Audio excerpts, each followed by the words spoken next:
Muciini gwa Susan kudate muikari wa itura ria Yarat Kajiado ya ithwiro turamukora akirutani itara cia nyoni nari onegia kubebuda yake iria tigito nayo.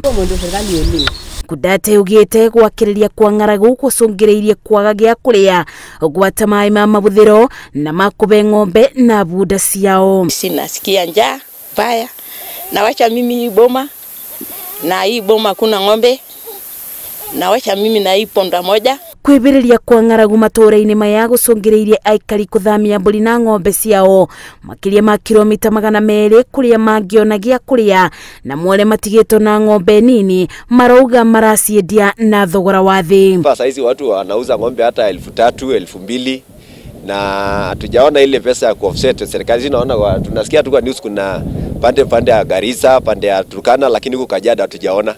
So tunaomba pia watu wengi wasaidie watu wa Kajiado hata kununua mifugo. Maji iko mbali sana, tunaenda kilomita 20 ndio tufike maji. Alafu tukienda asubuhi by saa 7 ya mchana tumefika, na unakuja na punda moja, unaogea, unakunywa, mnapikia.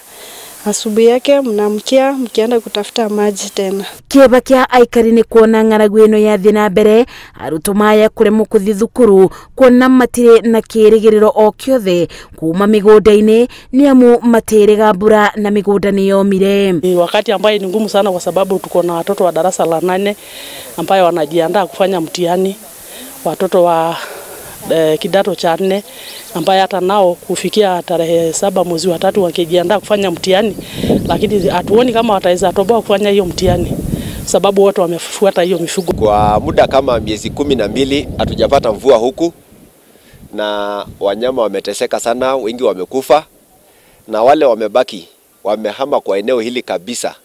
Hakuna mbuzi, hakuna ng'ombe huku. Hata wale wako ni wale wameanguka hawezi tembea. Maya mokite riri rubonge rwa urathi wa riera kaunti-ini ya Kajiado rugite matura matiganite mekuthi na mbere na kugumirwo ni ng'aragu mweri-ini uyu. Ngiribotera Inoro TV, Jetago Masi, Wadia wa Muriithi.